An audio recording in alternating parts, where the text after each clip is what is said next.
Hi dears, welcome back. നമ്മുടെ പുതിയൊരു വീഡിയോയിലേക്ക് എല്ലാ കൂട്ടുകാർക്കും സ്വാഗതം.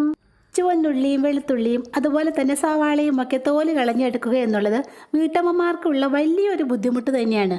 പ്രത്യേകിച്ചും ഇറച്ചിക്കറിയൊക്കെ ഉണ്ടാക്കുന്ന സമയത്തും അതുപോലെ തന്നെ വെളുത്തുള്ളി അച്ചാറോ അല്ലെങ്കിൽ കുറച്ച് ഉള്ളിക്കറിയൊക്കെ ഉണ്ടാക്കാൻ തോന്നുമ്പോഴൊക്കെ ഈ ഉള്ളിയുടെ തോല് കളയുക എന്നുള്ളത് വലിയൊരു പ്രയാസപ്പെട്ട പണി തന്നെയാണ്. എന്നാൽ ഈ ഒരു കുഞ്ഞു സൂത്രം അറിഞ്ഞിരുന്നാൽ എത്ര കിലോ വെളുത്തുള്ളിയോ ചുവന്നുള്ളിയോ അല്ലെങ്കിൽ സവാളയോ വെറും 5 മിനിറ്റ് നേരം കൊണ്ട് തോലൊക്കെ കളഞ്ഞ് ക്ലീൻ ആക്കി എടുക്കാൻ സാധിക്കും. അതെങ്ങനെയാണെന്ന് നോക്കിയാലോ. പിന്നെ നമ്മുടെ ടിപ്പ് ചെയ്യാനായിട്ട് കത്തിയോ കത്രികയോ ഒന്നും തന്നെ ആവശ്യമില്ല കേട്ടോ. ഇത്രയും വെളുത്തുള്ളിയാണ് ഞാനിവിടെ തോല് കളയാനായിട്ട് എടുത്തിട്ടുള്ളത്. വിലക്കുറവിൽ കിട്ടിയപ്പോൾ കുറച്ചധികം വാങ്ങിച്ചു വെച്ചതാണ് കേട്ടോ ഇത്. ഇത് കേടാകാതെ നമുക്ക് ഒത്തിരി നാൾ സ്റ്റോർ ചെയ്യാൻ സാധിക്കും. അതുകൂടി ഞാൻ വീഡിയോയിൽ പറയുന്നുണ്ട്. ആദ്യം തന്നെ ഓരോ വെളുത്തുള്ളി കുടങ്ങളും നമുക്ക് കൈകൊണ്ട് ഈസി ആയിട്ട് തന്നെ വേർപെടുത്തിയെടുക്കാം. അതിനുവേണ്ടി വെളുത്തുള്ളി ഇതുപോലെ ഒന്ന് വെച്ചതിന് ശേഷം കൈകൊണ്ട് നന്നായിട്ടൊന്ന് പ്രസ് ചെയ്ത് കൊടുത്താൽ മതി. പെട്ടെന്ന് തന്നെ അത് ഓരോ അല്ലികളായിട്ട് വേർതിരിഞ്ഞ് കിട്ടും.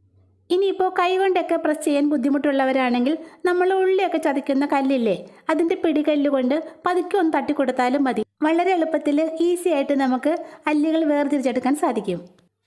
അങ്ങനെ ഞാനിവിടെ വെളുത്തുള്ളി എല്ലാം അല്ലികളായിട്ട് വേർതിരിച്ച് എടുത്തിട്ടുണ്ട്. ഫസ്റ്റ് ടിപ്പ് ചെയ്യാനായിട്ട് നമ്മൾ ആ ഉതിർത്ത് വെച്ചേക്കുന്ന വെളുത്തുള്ളിയിൽ നിന്നും ഏകദേശം 1/4 ഭാഗത്തോളം മറ്റൊരു പാത്രത്തിലേക്ക് ഇട്ടുകൊടുക്കുന്നുണ്ട്. ഇനി ഇതിലേക്ക് ഞാൻ ഒഴിക്കുന്നത് ചെറു ചൂടുവെള്ളമാണ് കേട്ടോ. അറിയാലോ, വെളുത്തുള്ളിയുടെ തോല് കുറച്ച് കട്ടിയുള്ളതാണ്. അതൊന്ന് കുതിർന്ന് കിട്ടുന്നതിന് വേണ്ടിയാണ് ചെറു ചൂടുവെള്ളം ഒഴിച്ചു കൊടുക്കുന്നത്.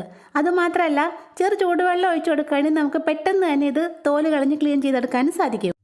ഇനി ഇത് ഏകദേശം 10 മിനിറ്റ് നേരത്തേക്ക് സോക്ക് ചെയ്യാനായിട്ട് നമുക്കൊന്ന് മാറ്റി വെക്കാം. ആ നേരം കൊണ്ട് നമ്മുടെ ചുവന്നുള്ളി നമുക്കൊന്ന് ക്ലീൻ ചെയ്തെടുക്കാം. ഉള്ളി തീയിലുണ്ടാക്കാനോ നോൺ വെജ് കറികൾക്കൊക്കെ ചുവന്നുള്ളി ആവശ്യമായിട്ട് വരുമ്പോഴോ ഒക്കെ ഞാൻ ചെയ്യുന്ന ഒരു ടിപ്പാണ് കേട്ടോ ഇത്. ആദ്യം തന്നെ നമുക്ക് ഈ ഉള്ളിയിലേക്ക് കുറച്ച് വെള്ളം ഒഴിച്ചു കൊടുക്കാം. വെളുത്തുള്ളി സോക്ക് ചെയ്യാനായിട്ട് നമ്മൾ ചെറു ചൂടുവെള്ളമാണ് എടുത്തത്. എന്നാൽ ചുവന്നുള്ളി സോക്ക് ചെയ്യാനായിട്ട് നമ്മൾ വെറും പച്ചവെള്ളമാണ് കേട്ടോ എടുക്കുന്നത്. ഉള്ളിയുടെ ആ തോലൊക്കെ നന്നായിട്ടൊന്ന് കുതിർന്ന് കിട്ടുന്നതിന് വേണ്ടി വെറും 5 മിനിറ്റ് നേരത്തേക്ക് നമുക്കിതൊന്ന് മാറ്റി വയ്ക്കാം. വെറും 5 മിനിറ്റ് നേരമാണ് കേട്ടോ നമ്മൾ ഈ ചുവന്നുള്ളി വെള്ളത്തിലിട്ട് വെച്ചിട്ടുള്ളത്. ഉള്ളിയുടെ തോലൊക്കെ നന്നായിട്ട് കുതിർന്ന് വന്നിട്ടുണ്ട്. ഇനി പ്രത്യേകിച്ച് ഒരു പണിയും ഇല്ല കേട്ടോ. കൈകൊണ്ട് ഇതുപോലെ നന്നായിട്ടൊന്ന് ഞെരടി കൊടുത്താൽ മാത്രം മതി. കൈകൊണ്ട് ഞെരടുമ്പോൾ തന്നെ ഉള്ളിത്തൊലിയൊക്കെ വിട്ടുപോകുന്നത് ലൈവായിട്ട് നിങ്ങൾക്ക് കാണാൻ പറ്റുന്നുണ്ടല്ലോ. പിന്നെ ഞാൻ ഈ ഉള്ളിയുടെ 2 അറ്റവും മുറിച്ചിട്ടില്ല, മുറിക്കാതെയാണ് വെള്ളത്തിലിട്ട് കുതിർത്തെടുക്കുന്നത്. അറ്റം മുറിക്കാത്ത ഉള്ളി ആയതുകൊണ്ടാണ് ഇത് 5 മിനിറ്റ് നേരം വെള്ളത്തിലിട്ട് കുതിർത്തെടുക്കേണ്ടി വന്നത്. എന്നാൽ 2 അറ്റവും മുറിച്ച ഉള്ളിയാണെങ്കിൽ ഇത് വെള്ളത്തിലിട്ട് കുതിർത്തേണ്ട ആവശ്യമൊന്നുമില്ല കേട്ടോ. അറ്റം മുറിച്ചതിന് ശേഷം നേരെ വെള്ളത്തിലേക്കിട്ട് കൈകൊണ്ട് ഞെരടി എടുത്താൽ മാത്രം മതി. പെട്ടെന്ന് തന്നെ തോലെല്ലാം ഇളകിപ്പോകും. പെട്ടെന്ന് ഒരു കറി ഉണ്ടാക്കാനായിട്ട് നമുക്ക് ഉള്ളിയുടെ അറ്റം മുറിച്ചതിന് ശേഷം ഇതുപോലെ തോല് കളഞ്ഞെടുക്കാം. അറ്റം മുറിക്കുമ്പോൾ ഇതിനകത്തേക്ക് വെള്ളം കയറുന്നത് കൊണ്ട് ഇത് സ്റ്റോർ ചെയ്ത് വെക്കാൻ സാധിക്കില്ല. പെട്ടെന്ന് തന്നെ കേടായി പോകും. വേരും കൂമ്പും ഒന്നും മുറിക്കാത്ത ഉള്ളി ഇതുപോലെ ക്ലീൻ ചെയ്തെടുക്കുകയാണെങ്കിൽ ഏകദേശം 2 ആഴ്ചയോളം നമുക്കത് കേടാകാതെ ഫ്രിഡ്ജിൽ സ്റ്റോർ ചെയ്ത് വെക്കാൻ സാധിക്കും. വെറും 1 മിനിറ്റ് കൈകൊണ്ട് ഞെരടിയപ്പോഴേക്കും നമ്മുടെ ഉള്ളിയുടെ തോലെല്ലാം വിട്ടുപോയിട്ടുണ്ട്. ഇനി നമുക്കിതൊന്ന് പെറുക്കിയെടുക്കാം. ഈ ഒരു സൂത്രം ചെയ്താൽ എത്ര കിലോ ഉള്ളി വേണേലും നിമിഷ നേരം കൊണ്ട് നമുക്ക് ക്ലീൻ ചെയ്തെടുക്കാൻ സാധിക്കും. 2-3 കിലോ ഉള്ളിയൊക്കെ ആണെങ്കിൽ വലിയ പാത്രത്തിലേക്ക് ഇട്ട് അത് നിറയെ വെള്ളം ഒഴിച്ചതിന് ശേഷം 2 കൈ കൊണ്ട് ഞെരടിയെടുത്താൽ മാത്രം മതി. നന്നായിട്ട് കഴുകിയെടുത്ത ഉള്ളി വെള്ളമൊക്കെ വാർന്നു പോകാനായിട്ട് ഒരു അരിപ്പയിലേക്ക് ഇട്ട് കൊടുക്കാം. ഒരു എയർടൈറ്റ് കണ്ടെയ്നറിലേക്ക് ഒരു ഷീറ്റ് ന്യൂസ് പേപ്പർ മടക്കിയതോ അല്ലെങ്കിൽ കുറച്ച് കോട്ടൺ തുണി മടക്കിയതോ ഇതുപോലെ ഒന്ന് വിരിച്ചിട്ട് കൊടുക്കാം. നല്ലതുപോലെ വെള്ളമൊക്കെ വാർന്നു പോയി ഡ്രൈ ആയ നമ്മുടെ ഉള്ളി ഈ പാത്രത്തിലേക്ക് ഇട്ടതിന് ശേഷം അടച്ച് ഫ്രിഡ്ജിലേക്ക് വെച്ചാൽ മതി. ഏകദേശം 2 ആഴ്ചയോളം ഒരു കേടും വരാതെ നമുക്കിത് ഫ്രിഡ്ജിൽ സ്റ്റോർ ചെയ്യാൻ സാധിക്കും. ഇതുപോലെ തന്നെ എത്ര കിലോ സവാളയും നിമിഷ നേരം കൊണ്ട് നമുക്ക് ക്ലീൻ ചെയ്തെടുക്കാവുന്നതാണ്. ചിലർക്കൊക്കെ അറിയാവുന്ന ടിപ്പായിരിക്കും ഇത്. എങ്കിലും അറിയാത്തവരുണ്ടെങ്കിൽ ഇതുപോലെ ഒന്ന് ട്രൈ ചെയ്ത് നോക്കണേ. നമ്മുടെ വെളുത്തുള്ളി സോക്ക് ചെയ്യാൻ വെച്ചിട്ട് ഏകദേശം 10 മിനിറ്റോളായി. ഇനി നമുക്ക് അതും കൂടി ഇതുപോലെ തന്നെ ക്ലീൻ ചെയ്തെടുക്കാം. ആദ്യം തന്നെ നമുക്ക് ആ ഒട്ടിപ്പിടിച്ചിരിക്കുന്ന വെളുത്തുള്ളി അല്ലികളെല്ലാം ഒന്ന് വെടിവെച്ചെടുക്കാം. അല്ലികളെല്ലാം ഫ്രീ ആക്കിയ ശേഷം നമുക്കിത് ചെറിയ ഉള്ളി ഞെരടിയതുപോലെ കൈകൊണ്ട് നന്നായിട്ട് ഞെരടി ക്ലീൻ ചെയ്തെടുക്കാം. കുറച്ച് വലിയ പാത്രത്തിലേക്ക് ഇട്ട് കൊടുക്കുകയാണെങ്കിൽ 2 കൈ കൊണ്ട് നമുക്കത് ഈസി ആയിട്ട് ക്ലീൻ ചെയ്തെടുക്കാം. കൈകൊണ്ട് ഞെരടിയപ്പോൾ വെളുത്തുള്ളിയുടെ തോലെല്ലാം ഈസി ആയിട്ട് വിട്ടുപോകുന്നത് കാണുന്നുണ്ടല്ലോ. വെറും 5 മിനിറ്റ് നേരം ഇങ്ങനെ ഒന്ന് ചെയ്താൽ മാത്രം മതി. എത്ര കിലോ വെളുത്തുള്ളിയും ഈസി ആയിട്ട് നമുക്ക് തോല് കളഞ്ഞ് ക്ലീൻ ചെയ്തെടുക്കാം. കണ്ടോ, കത്തിയോ കത്രികയോ ഒന്നും തന്നെ ഇല്ലാതെ 1/4 കിലോ വെളുത്തുള്ളിയാണ് ഞാനിവിടെ വെറും 5 മിനിറ്റ് കൊണ്ട് ക്ലീൻ ചെയ്ത് എടുത്തത്.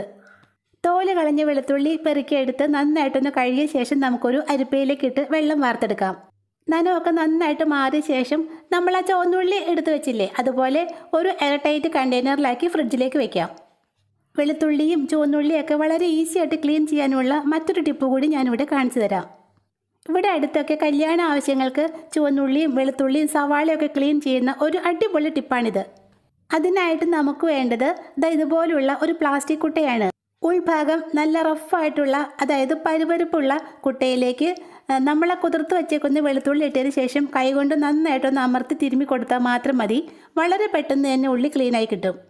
ഇനിയിപ്പോൾ ചെറിയ ഉള്ളിയൊക്കെ വെള്ളത്തിലിട്ട് കുതിർത്തെടുക്കാൻ മടിയുള്ളവരാണെങ്കിൽ ഉള്ളിയുടെ രണ്ടറ്റവും മുറിച്ചതിന് ശേഷം ഈ കുട്ടയിലേക്ക് ഇട്ട് കുറച്ച് വെള്ളവും കൂടി ഒഴിച്ച് നന്നായിട്ടൊന്ന് ഉരച്ചെടുത്താൽ മതി. പെട്ടെന്ന് തന്നെ ഉള്ളിയുടെ തോലൊക്കെ മാറിക്കിട്ടും. ചുവന്നുള്ളിയുടെയും വെളുത്തുള്ളിയുടെയൊക്കെ തോല് കളയാനുള്ള മറ്റൊരു ടിപ്പ് കാണാം. ഇതിനായിട്ട് നമുക്ക് വേണ്ടത് ഇതുപോലുള്ള ഒരു അരിപ്പയാണ് കേട്ടോ. സ്റ്റീലിൻ്റെ അരിപ്പയോ പ്ലാസ്റ്റിക്കിൻ്റെ അരിപ്പയോ ഏത് വേണേലും എടുക്കാം.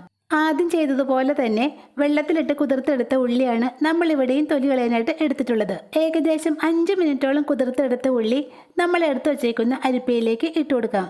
ഒരു പിടിയോളം ഉള്ളി അരിപ്പയിലേക്ക് ഇട്ടതിന് ശേഷം കൈകൊണ്ട് ഇതുപോലെ ഒന്ന് ഉരച്ചു കൊടുത്താൽ മതി. വളരെ എളുപ്പത്തിലും വളരെ പെട്ടെന്നും തന്നെ അതിൻ്റെ തോലൊക്കെ ഇളകി വരുന്നത് കണ്ടോ. നല്ല എളുപ്പമാണ് കേട്ടോ ഇങ്ങനെ ഉള്ളിയുടെ തോല് കളഞ്ഞെടുക്കാനായിട്ട്. കുറച്ച് മാത്രം ഉള്ളിയൊക്കെ വേണ്ടി വരുന്ന സമയത്ത് അരിപ്പ കൊണ്ട് നമുക്ക് ഇങ്ങനെ ഉള്ളിയുടെ തോല് കളഞ്ഞെടുക്കാം. ഇതുപോലെ ഒരു അരിപ്പ ഉണ്ടെങ്കിൽ ചുവന്നുള്ളിയുടെ മാത്രമല്ല കേട്ടോ, വെളുത്തുള്ളിയുടെ തോലും നമുക്ക് വളരെ ഈസി ആയിട്ട് തന്നെ കളഞ്ഞെടുക്കാം. വെള്ളത്തിലിട്ട് കുതിർത്തെടുത്ത വെളുത്തുള്ളിയും ഇതുപോലെ തന്നെ അരിപ്പയിലേക്ക് ഇട്ടതിന് ശേഷം കൈകൊണ്ട് ഒന്ന് ഉരച്ചെടുത്താൽ മതി. അരിപ്പ കൊണ്ട് വളരെ എളുപ്പത്തിൽ ഉള്ളിയുടെയൊക്കെ തോല് കളഞ്ഞെടുക്കുന്ന ഈ ടിപ്പ് അറിയാത്തവരുണ്ടെങ്കിൽ ഉറപ്പായിട്ടും ഒന്ന് ട്രൈ ചെയ്ത് നോക്കണേ. അപ്പോൾ ഇന്നത്തെ വീഡിയോ ഇത്രയേ ഉള്ളൂ. വീഡിയോ നിങ്ങൾക്ക് ഇഷ്ടപ്പെട്ടാൽ ലൈക്ക് ചെയ്യുക, സബ്സ്ക്രൈബ് ചെയ്യുക. ഇൻഷാ അല്ലാഹ് നെക്സ്റ്റ് വീഡിയോയുമായി വരുന്നവരെ താങ്ക്സ് ഫോർ വാച്ചിങ്.